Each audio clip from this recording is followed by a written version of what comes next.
Assalamualaikum warahmatullahi wabarakatuh.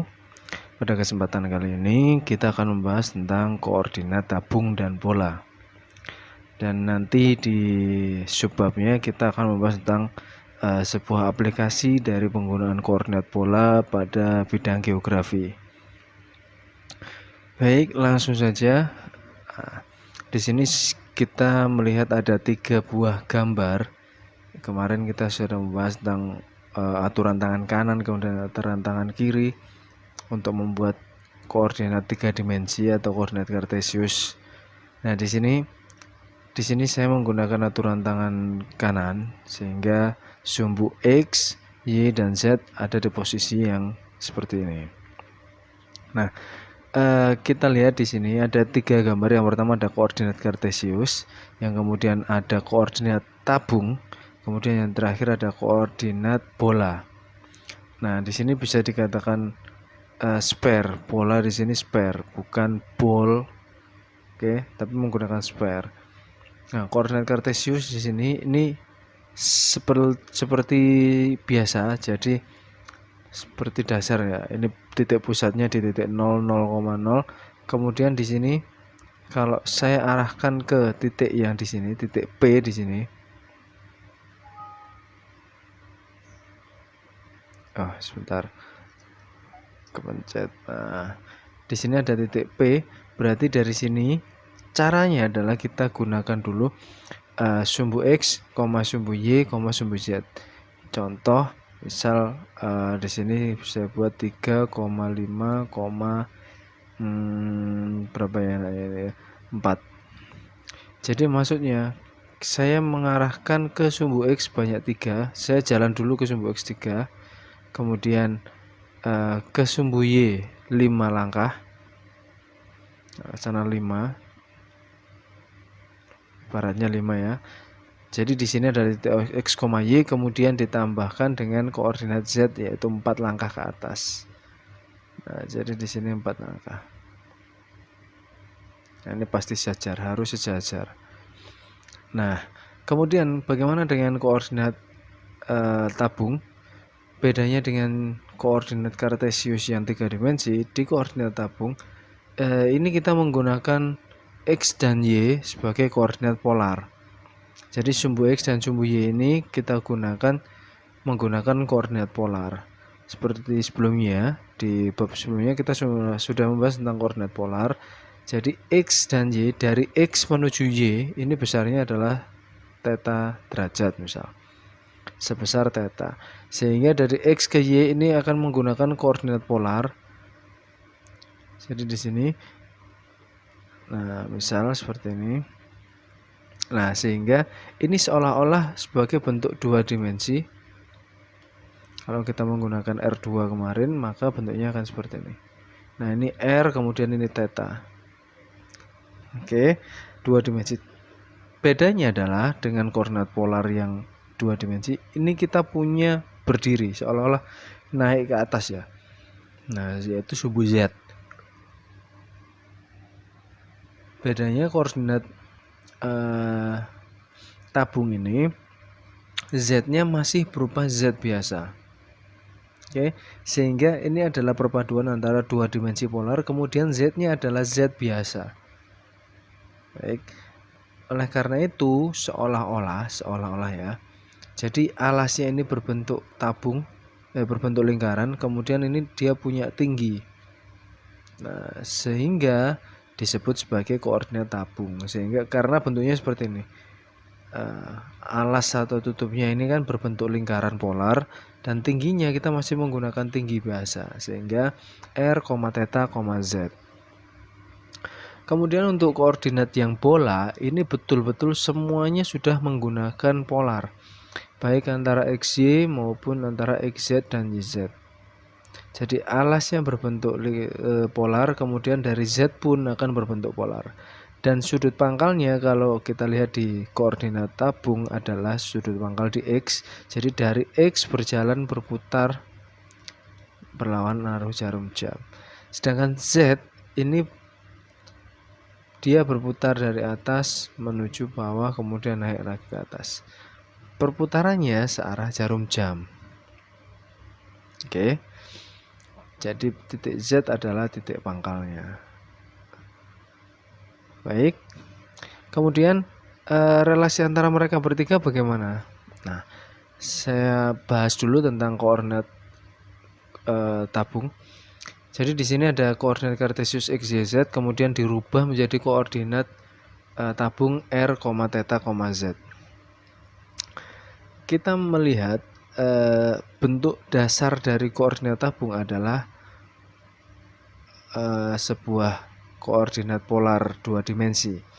Sehingga kita gunakan sifat-sifat yang ada di koordinat polar menjadi koordinat kartesius dan sebaliknya. Sama dengan R2. Sehingga X sama dengan R cos theta, kemudian Y sama dengan R sin theta, sedangkan Z tetap Z. Baik. Bagaimana kalau diputar, kita inverskan, maka dari X dan Y ini kita peroleh R itu adalah akar dari X kuadrat plus Y kuadrat. Kita gunakan prinsip Pitagoras. Kemudian tan theta sama dengan Y per X. Boleh kita tidak menggunakan tan, misal kita menggunakan sin theta sama dengan Y per R, atau kita menggunakan cos theta sama dengan X per R. Tapi jangan lupa hati-hati dengan posisi atau kuadrannya. Kemudian yang terakhir adalah Z, masih tetap Z. Nah, ada contoh di buku. Cari yang pertama kartesius, koordinat kartesius sebuah titik dengan silinder koordinatnya 4,2 pi per 3,5. Nah, di contoh ini yang kita ketahui adalah yang pertama, dia ada koordinat tabung. Jadi R-nya 4, kemudian tetanya adalah 2 pi per 3, atau kalau kita rubah ke dalam bentuk derajat berarti menjadi 120 derajat. Kemudian Z-nya adalah 5. Oke, kita diminta dari sini kita merubah ini menjadi sebuah koordinat kartesius. Nah, sehingga kita gunakan R keliru ya. X sama dengan R kali cos theta sama dengan 4 kali cos 120 derajat. Nah, berarti 4 dikali. Nah, perhatikan bahwa cos 120 derajat nilainya berapa? Nah, cos 120 derajat nilainya negatif. Kenapa? Karena di kuadran 2. Berarti 4 dikali negatif setengah sama dengan negatif 2. Kemudian Y sama dengan R kali sin theta. Maka 4 kali sin 120 derajat bernilai 4 dikali sin 120 derajat ada di kuadran 2. Nilainya setengah akar 3. Berarti menjadi 2 akar 3. Kemudian Z-nya tetap Z sama dengan 5. Sehingga titik, anggap saja misal ini titik A, dalam koordinat silinder dia 4,2 pi per 3,5, maka saat dikonversi menjadi koordinat kartesius dia akan berubah menjadi negatif 2,2 akar 3,5. Oke. Kemudian untuk soal yang B bagaimana? Tentukan cylindrical koordinat sebuah titik dengan kartesiusnya negatif 5, negatif 5,2. Nah, ini saya hapus dulu.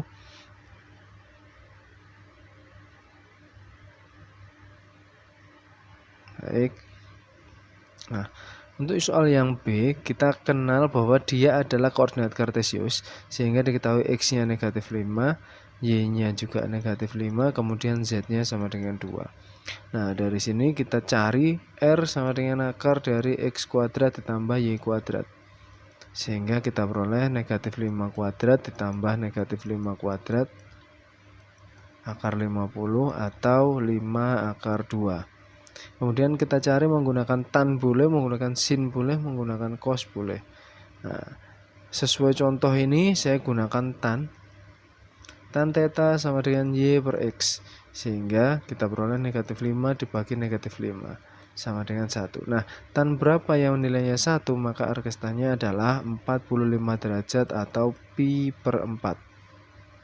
Baik, yang terakhir Z-nya tetap Z, sehingga saya ambil di sini misal titik B, sehingga titik B dengan koordinat kartesius negatif 5, negatif 5,2 ini saat dikonversi menjadi koordinat silinder koaksen menjadi 5 akar 2, pi per 4, 2. Nah, semoga bisa dipahami. Di sini juga ada beberapa latihan. Nanti Anda bisa berlatih.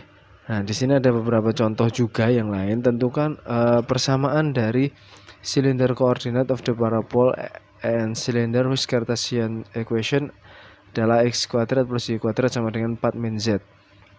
Dan x kuadrat tambah y kuadrat sama dengan 2x. Nah, kita diminta untuk merubah bahwa ini dari koordinat kartesius persamaan ini dirubah menjadi koordinat tabung. Nah, caranya bagaimana? Sama halnya dengan saat kita merubah koordinat polar menjadi kartesius dan sebaliknya saat R2. Nah, di R3 kita menggunakan cara yang sama juga. Kita peroleh di sini x kuadrat tambah y kuadrat sama dengan 4 min z. Kita tahu bahwa tulis ini ya, x kuadrat plus y kuadrat itu sama dengan r kuadrat. Nah, 4 min z tetap kan, karena z tidak dirubah. Nah, bagaimana dengan yang silinder yang kedua? X kuadrat plus y kuadrat sama dengan 2x. Nah, x kuadrat tambah y kuadrat sama dengan r kuadrat. 2x-nya x kita rubah menjadi r cos theta. Sehingga r kuadrat sama dengan 2r kali cos theta. Nah, di sini sama-sama memiliki r, sehingga kedua ruas boleh kita kalikan dengan 1 per r, sehingga diperoleh r sama dengan 2 cos theta. Nah, jadi jawabannya bisa yang ini, bisa yang ini. Baik, kemudian ada contoh yang ketiga. Sekarang dibalik. Tentukan persamaan kartesiusnya dari koordinat silinder seperti ini. Nah, ini sudah ada jawaban, jadi saya tutup saja ya supaya bisa menulis. R kuadrat ditambah 4z kuadrat sama dengan 16. Nah, di sini r kuadratnya adalah x kuadrat ditambah y kuadrat ditambah 4z kuadrat sama dengan 16. Apakah hanya seperti ini? Ya. Kemudian yang kedua, r kuadrat kali cos 2 theta sama dengan z. Z tetap tidak kita rubah, r kuadrat kita pisahkan nanti. R kuadrat cos 2 theta. Nah, cos 2 theta ini harus kita rubah. Cos 2 theta kan berarti cos kuadrat theta min sin kuadrat theta sama dengan z. Nah, sehingga kita jabarkan menjadi r kuadrat cos kuadrat theta min r kuadrat sin kuadrat theta sama dengan z. Nah, di sini kita peroleh r cos theta yang dikuadratkan ataupun r sin theta yang dikuadratkan, sehingga ini menjadi x kuadrat min y kuadrat sama dengan z. Nah, di sini bisa kita cek jawabannya sama. Jika ada yang masih merasa kesulitan, Anda bisa banyak latihan dari buku Purcell atau buku-buku yang lain. Jika ada permasalahan, nanti Anda silahkan kita konsultasi lebih lanjut via grup WA. Nah, ini ada beberapa latihan. Jadi ini bukan tugas ya, tapi hanya latihan supaya Anda bisa menyelesaikan dengan baik. Nah, kemudian saya lanjutkan ke koordinat bola.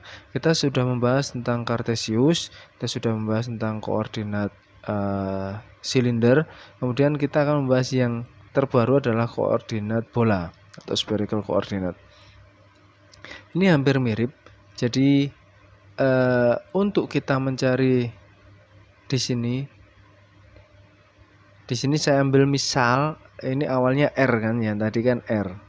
Sekarang ini saya panjangkan langsung ke sana. Jadi titik ini kalau tadi dari jari-jari, kemudian sekarang jari-jari ini bisa dikatakan jari-jari bola. Karena kalau kita gambarkan secara umum ini akan membentuk sebuah bola. Nah, misalnya seperti ini ya.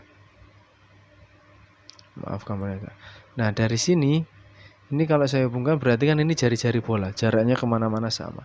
Dan ini sama dengan konsep Pitagoras, sehingga untuk mencari rho ini sama, ibaratkan ini kubus, maka dia menjadi akar dari x kuadrat plus y kuadrat plus z kuadrat. Kemudian untuk tan theta ini sama dengan yang ada di koordinat tabung, yaitu y per x.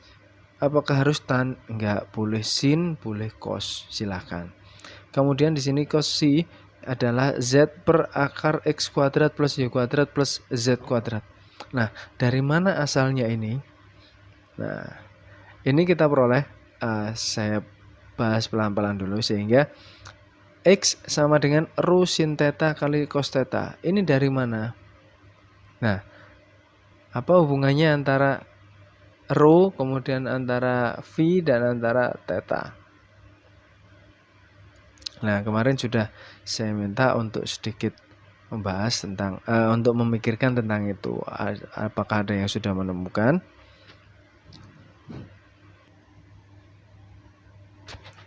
Maaf. Baik, coba kita buat dulu bagaimana cara merubahnya. Saya ambil yang paling sederhana adalah Z. Anda perhatikan Z ini agak sedikit miring ya, Z. Jadi perhatikan segitiga ini. Nah, segitiga di sini antara Z kemudian antara rho. Di sini rho-nya. Nah, ini saya hubungkan di sini. Ini sumbu Z. Di sini kita punya sudut V. Sudut V di sini, sehingga siku-sikunya ada di sini. Baik, siku-sikunya ada di sini, sehingga saat kita menghitung berapakah cos dari C adalah bagian samping dibagi bagian yang miring. Oke, ini yang tegak lurus ya. Berarti ini setinggi Z dibagi dengan rho. Sehingga Z itu adalah rho dikali cos C. Kemudian apakah kita tidak menggunakan sin? Kalau kita menggunakan sin, apa yang terjadi? Sin dari V, lihat, sin dari V adalah bagian yang di depan sini. Nah, di depan ini kan berarti si R ini tadi ya, R. Oke, berarti sin V adalah R dibagi samping dibagi sisi miring, yaitu R dibagi rho, sehingga R itu adalah rho kali sin V. Kemudian apa fungsi penggunaan R ini? Nah, R ini kita gunakan untuk menghitung X ataupun Y. Nah, kita lihat dari bagian alas atau XY, dari sumbu XY, perhatikan sumbu XY. Dari sini kita buat sebuah garis. Nah, jadi kalau kita lihat dari atas, maka ini X, ini Y. Nah, sudutnya di mana di sini? Ini panjangnya R dan ini panjang besar dari sudut theta. Nah, ini saya hubungkan di sini.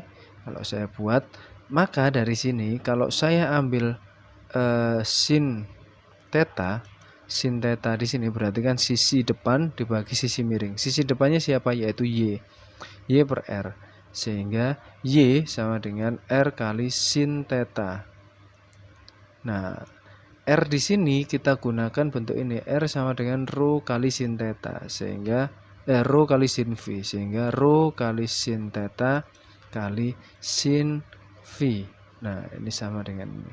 Y sama dengan rho sin theta kali sin V, atau rho sin V kali sin theta, sama saja. Dan hal ini juga kita gunakan untuk bentuk cos. Bagaimana dengan cos theta? Cos theta di sini adalah bagian samping, yaitu X dibagi dengan R, sehingga X itu adalah R kali cos theta. Nah, R sendiri kita rubah menjadi rho kali sin V kali cos theta. Nah, bentuknya seperti ini. Nah, itu adalah dasarnya.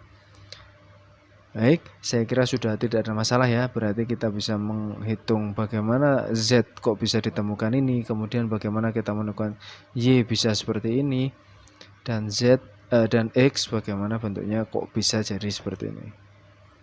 Nah, terus bagaimana dengan ini tadi? Nah, ini sama ya, kita menggunakan Pythagoras tadi sudah saya bahas. Rho itu sama dengan akar dari X kuadrat plus Y kuadrat plus Z kuadrat, sedangkan tan theta adalah Y per X sama dengan polar. Kemudian cos V sama dengan Z per akar X kuadrat plus Y kuadrat plus Z kuadrat. Nah, dari mana? Bisa dihitung dari sini. Oke, dari bentuk ini. Cos V adalah Z dibagi rho. Nah, cos V adalah Z dibagi rho. Nah, rho sendiri adalah akar dari X kuadrat plus Y kuadrat plus Z kuadrat. Ini ada contoh ya. Contoh yang pertama, tentukan koordinat kartesius titik P dengan koordinat bolanya adalah 8, pi per 3, 2 pi per 3. Oke, ini akan saya hapus dulu. Nah, sebentar. Oke, saya hapus, jadi tadi sudah terekam ya. Contohnya tadi, tentukan koordinat kartesius dari titik P dengan koordinat bolanya adalah 8, pi per 3, 2 pi per 3. Sehingga yang kita punya di situ adalah sebuah koordinat bola dengan ρ-nya sama dengan 8, kemudian tetanya adalah pi per 3 atau 60 derajat, kemudian V kita punya sudutnya 2 pi per 3 atau 120 derajat. Nah, menggunakan semua catatan yang ada di sini, kalau kita ingin merubah ke kartesius, maka X sama dengan ρ kali sin V kali cos theta. Berarti tinggal kita substitusikan saja 8 kali sin 60 sin V sin 120 derajat setengah akar 3 dikali cos theta cos 60 derajat yaitu setengah. Sehingga kita peroleh 2 akar 3. Kemudian Y dengan cara yang sama kita cari ρ sin V kali sin theta. Sehingga kita peroleh 8 dikali sin V yaitu sin 120 setengah akar 3, kemudian sin 60 derajat atau setengah akar 3, sehingga menjadi 12. Z-nya adalah ρ kali cos V. Z sama dengan 8 kali, saya percepat ya, cos V yaitu cos 120 derajat. Pilek. 8 kali cos V, cos 120 derajat yaitu negatif setengah, sehingga kita peroleh negatif 4. Sehingga persamaan ini jika koordinat titik P secara koordinat bola, kalau kita rubah ke kartesius menjadi P 2 akar 3, 12, negatif 4. Nah, terus bagaimana dengan contoh yang lain? Ini sama. Ini ada contoh merubah persamaan menjadi persamaan dari bola menjadi kartesius. Sudah ada juga pembahasannya. ρ sama dengan 2 cos V. Berarti bagaimana? Karena di sini kita harus ingat tentang ini. Kita harus ingat ini, kita juga harus ingat ini. Nah, ρ cos V. Nah, di sini ρ sama dengan 2 cos V.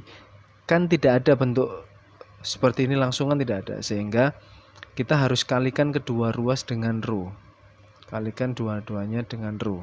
Sehingga kita berarti ρ kuadrat sama dengan 2 ρ cos theta, cos V. Kenapa? Karena adanya adalah ρ cos V. ρ cos V adalah Z. Sedangkan ρ sendiri adalah X kuadrat. Ya kan? Harus diingat ya, ρ sama dengan akar dari X kuadrat plus Y kuadrat plus Z kuadrat. Sehingga ρ kuadrat adalah X kuadrat plus Y kuadrat plus Z kuadrat. 2 ρ cos V menjadi 2Z. Nah, ini adalah bentuk koordinat kartesius. Dan ada contoh yang lain, bagaimana merubah koordinat kartesius dalam koordinat bola. Z sama dengan X kuadrat plus Y kuadrat. Kita tinggal langsung substitusikan. Z menjadi ρ cos V, X menjadi ρ sin V cos theta, Y-nya menjadi ρ sin V kali sin theta. Karena kuadrat berarti semuanya dalam bentuk kuadrat. Nah, ini sama-sama memiliki ρ kuadrat sin kuadrat V. Boleh kita distribusikan keluar, maka tinggal cos kuadrat plus sin kuadrat theta. Hasilnya adalah 1. Karena identitas, dua-duanya memiliki ρ, kita bagi semuanya dengan ρ. Atau kalikan 1 per ρ. Diperoleh cos V sama dengan ρ sin kuadrat V. Nah, atau bisa disederhanakan ρ sama dengan cos V dibagi oleh sin kuadrat V. Nah, kita kenal di sini ada sin kuadrat, maka cos per sin hasilnya menjadi kosekan.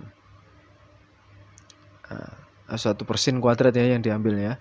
Kalau kita bentuk cos per sin berarti kita jadikan tan V dikali 1 per sin kosekan V. Nah, boleh seperti ini, boleh seperti ini. Jadi banyak sekali bentuk-bentuk dari trigonometri.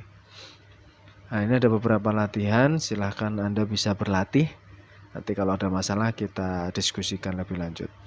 Nah, ini yang saya titik beratkan untuk soal UTS juga. Kemarin kita sudah memilih 2 kota antar benua dan sekarang saya akan memberi pengantarnya. Koordinat bola dalam geografi. Kita ingat dalam geografi kita kenal dengan adanya garis bujur, kemudian ada garis lintang, ada lintang utara, ada lintang selatan, gitu ya. Masih ingat ya. Nah, garis bujur itu garis yang berdiri dari utara ke selatan. Ini disebut sebagai garis bujur. Nah, garis bujur kita bagi menjadi 2, adalah bujur timur dan bujur barat yang dibatasi oleh garis 0 derajat. Oke, garis meridian ya ini. Kemudian kalau garis lintang ini garis yang tidur atau garis yang horizontal dibatasi oleh garis ekuator di 0 derajat. Dia terbagi menjadi garis lintang utara dan lintang selatan atau hemisfer utara dan hemisfer selatan. Nah, garis bujur sendiri ini digunakan untuk pembagian wilayah waktu biasanya. Kalau garis lintang ini menunjukkan perbedaan musim. Sehingga hewan-hewan juga berpengaruh nanti. Nah, kemudian kita kenal dengan kota Greenwich, ini yang paling terkenal sebagai titik 0 derajatnya. Nah, ini saat globe ini kita buka, misal kita menggunakan globe, apakah gambarnya seperti ini? Yakin? Tidak. Jadi ini adalah bentuk peta pendekatan paling baik. Peta pendekatan paling baik sehingga seolah-olah seperti ini. Nah, sebenarnya ukuran dari India dan Rusia apakah sama seperti ini? Nah, apakah Australia ini kecil sekali dengan Rusia kelihatan terlalu jauh? Sebenarnya tidak seperti ini. Jadi ini hanya pendekatan dan negara-negara yang di utara dan selatan ini seolah-olah diperlebar karena untuk mendekati bentuk yang terbaik. Nah, sebelum orang-orang kenal bumi, jelas perjalanan dari misal dari Rusia ini, kalau tidak kenal atau kita saat kita anak-anak petanya seperti ini, berarti Jepang, saya ambil dari Jepang kalau ingin ke ambil ke mana ya, ke Kanada lah misalnya. Jepang ke Kanada berarti jauh, harus muter gini. Enggak sebenarnya kan. Ini kan kalau kita ke arah sana maka kita sudah sampai di Kanada. Nah, kan dekat sekali. Nah, jadi peta ini hanya seolah-olah peta nyata, padahal yang benar adalah dalam bentuk bola tadi. Nah, bagaimana cara kita menentukan? Sehingga karena ini bentuknya bola, kalau saya buat garis lurus, ini bisa jadi ini salah. Saya buat garis lurus, garis melengkung seperti ini. Apakah ini dekat? Enggak, bisa jadi lebih dekatnya nanti kalau muternya melengkungnya lebih parah ini. Nah, bisa jadi itu lebih dekat. Karena ini bentuknya melingkar.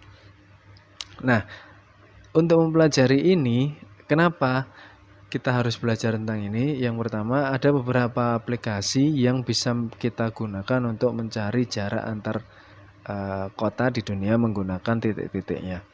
Misalnya penggunaan aplikasi Grab ataupun Gojek. Ini kita menggunakan jarak yang ada di dalam bumi. Dan kita sedikit banyak kita harus tahu bagaimana cara mengukur seperti ini. Kemudian nanti kita juga bisa mengukur arah kiblat dan lain sebagainya.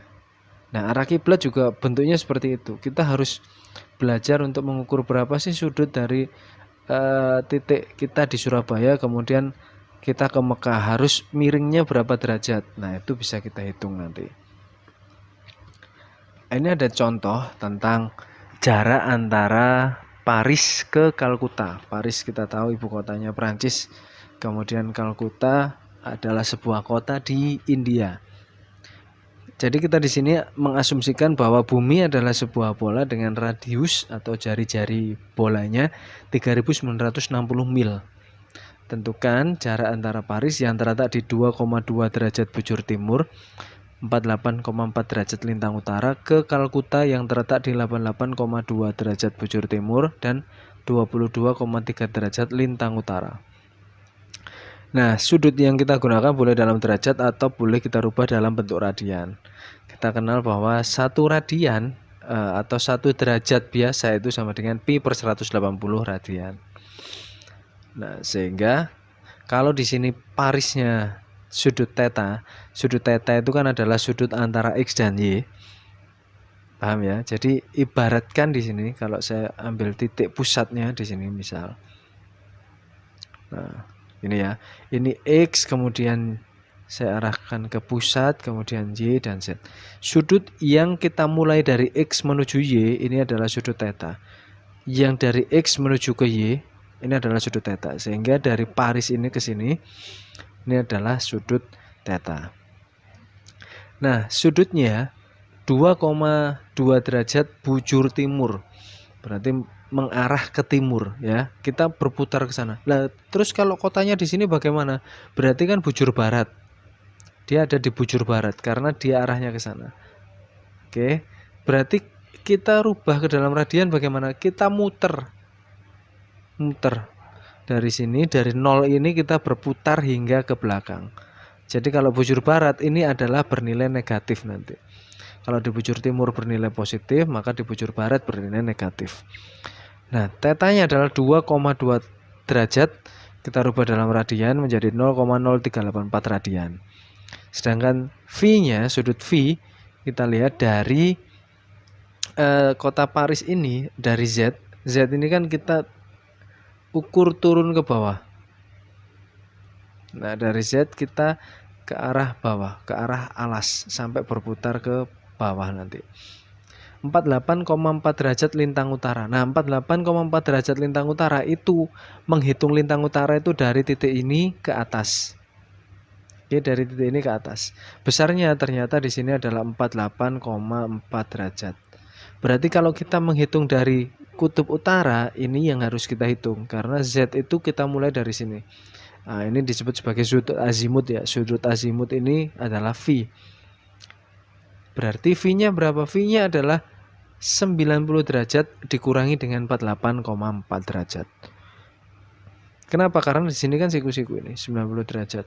Dikurangi dengan 48,4 dari bawah, maka besarnya adalah 41,6 derajat kalau dilihat dari atas. Yaitu sebesar 0,7261 radian. Begitu juga dengan Kalkuta dan Kalkuta di India. Berarti kita gunakan aturan yang sama, yaitu tetanya kita peroleh 88,2 derajat atau 1,5394 radian, sedangkan V adalah 1,1816 radian. Nah, sama. Jadi lintang utara itu kita mengukurnya 90 derajat negatif. Oke. Kita tahu kalau bujur timur tadi positif, maka bujur barat adalah negatif. Sedangkan kalau yang diketahui lintang utara, maka dia 90 derajat min sudutnya. X lah, misal saya ambil X derajat ya. Kalau lintang selatan maka menjadi 90 derajat plus X derajat. Karena lintang selatan ada di bawah ini, 90 derajat ditambahkan sudut ke bawah. Ya, silahkan nanti diputar berulang-ulang video ini supaya bisa dipahami dengan baik. Nah, saya lanjutkan. Nah, dari sini kita temukan bahwa Paris kita gunakan X sama dengan rho kali sin V kali cos theta, menjadi rho-nya adalah jari-jari bumi yaitu 3960 mil, kemudian sin dari 41,6 derajat dikali cos 2,2 derajat. Nah, ini kalau kita menggunakan derajat di sini. Oke, kalau di buku semuanya full radian ya, tapi di sini kita hitung menggunakan derajat. Kita peroleh hasilnya menjadi 2627,2. Y-nya juga seperti itu, Z-nya kita hitung seperti standarnya. Kalkuta juga kita hitung semua. Nah, kalau sudah, sekarang kita tinggal menggunakan aturan vektor. Kenapa vektor? Karena kita menggunakan jarak antara dua arah. Jadi pusat bumi saya anggap sebagai pusatnya, maka jarak dari pusat bumi ke Paris ini saya buat vektor U misalnya.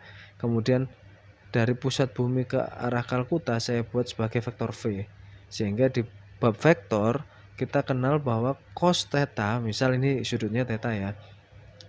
Karena di sini gamma, bolehlah theta sama dengan U, vektor U kali vektor V per panjang vektor U kali panjang vektor V. Ini kita harus ingat, sehingga kalau kita gunakan di sini Paris sebagai titik P1, Kalkuta sebagai titik P2, maka kita gunakan vektor OP1 kali vektor O ke P2 dibagi besaran dari tiap-tiap vektor.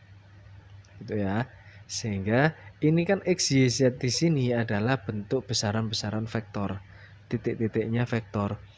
Karena pusatnya O titik 0,0, maka P1 dikurangi 0 menjadi tetap nilai X itu sendiri. Oke. Vektor U dikali vektor V. Oke, ini arah I, kemudian ini arah J, ini arah K. Di sini juga ini I, ini J, ini K. Berarti kita kalikan antara I dengan I di sini, kemudian ditambah dengan J kali J, ditambah K kali K. Dibagi OP1 kali OP2. Nah, dari sini kalau OP1 ke OP2 berarti kan besarannya adalah panjangnya. Panjangnya adalah jari-jari itu sendiri. Sehingga di sini 3960 kali 3960. Sehingga perhitungannya kita peroleh 0,3266. Sehingga gamma yang diperoleh, ini kan cos gamma sama dengan 0,3266, sehingga gamma adalah 70,937 derajat atau 1,238 radian.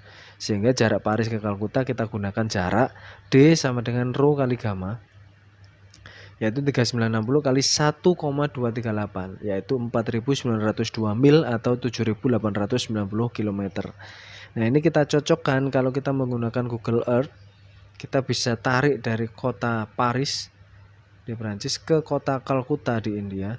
Ternyata diperoleh hasilnya adalah 7851,06 km atau 4787 mil.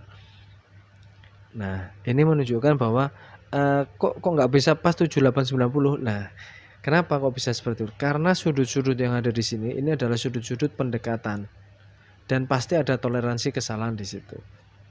Tapi di sini kita juga harus tahu bahwa kota Paris di sini di titik mananya, kemudian kata di titik mananya, jadi selisih hingga 100 km saya kira masih normal. Di sini hanya selisih 12 km. Baik. Nah, tugas Anda nanti silahkan video ini bisa diputar berulang-ulang, karena saya yakin kalau sekali Anda melihat atau sekali Anda memahami akan kok masih gini, kok masih gitu. Jadi kota-kota yang sudah Anda pilih tidak boleh dirubah.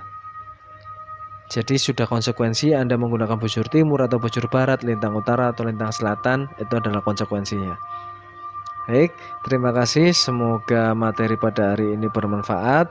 Jika ada yang kesulitan, silahkan nanti ditanyakan melalui grup WA. Dan kalau memang masih melalui chat kita kesulitan, kita akan langsung tatap muka melalui Zoom atau Google Meet. Terima kasih. Sekian untuk hari ini. Semoga bermanfaat untuk kita semua. Saya akhiri. Wassalamualaikum warahmatullahi wabarakatuh.